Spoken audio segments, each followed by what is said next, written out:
Hey folks, today I wanted to talk about how you can use custom number formats to create the way that you format a number. Let's say I have a large number, 512. Let me get my cursor in here. I have 512,300.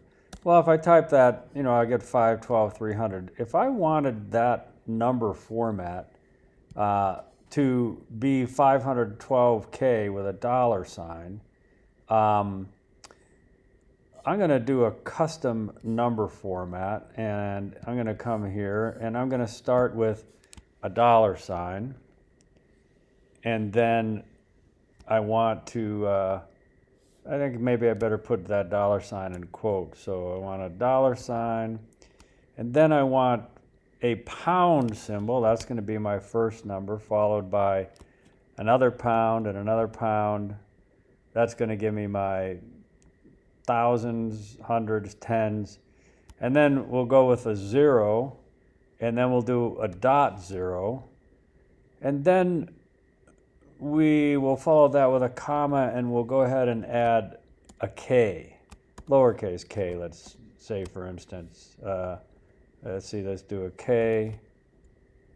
Oop, I got my caps lock on, that's why.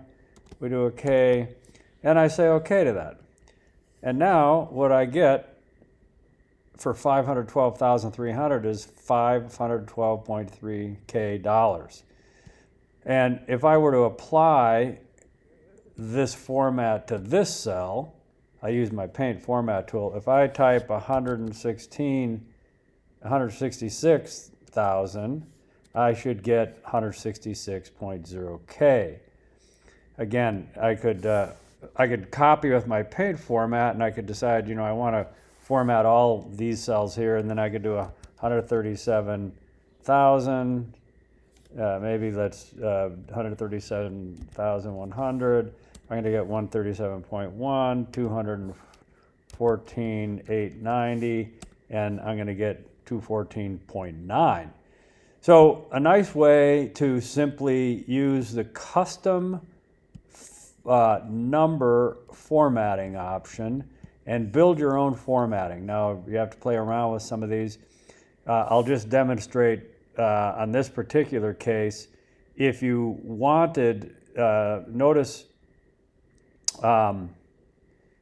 if you wanted to have negative numbers show up in a certain way, that's what this does here. It takes my negative numbers and formats them like that. So if this was a negative 890,000, what it's going to come across as is minus 890.0K.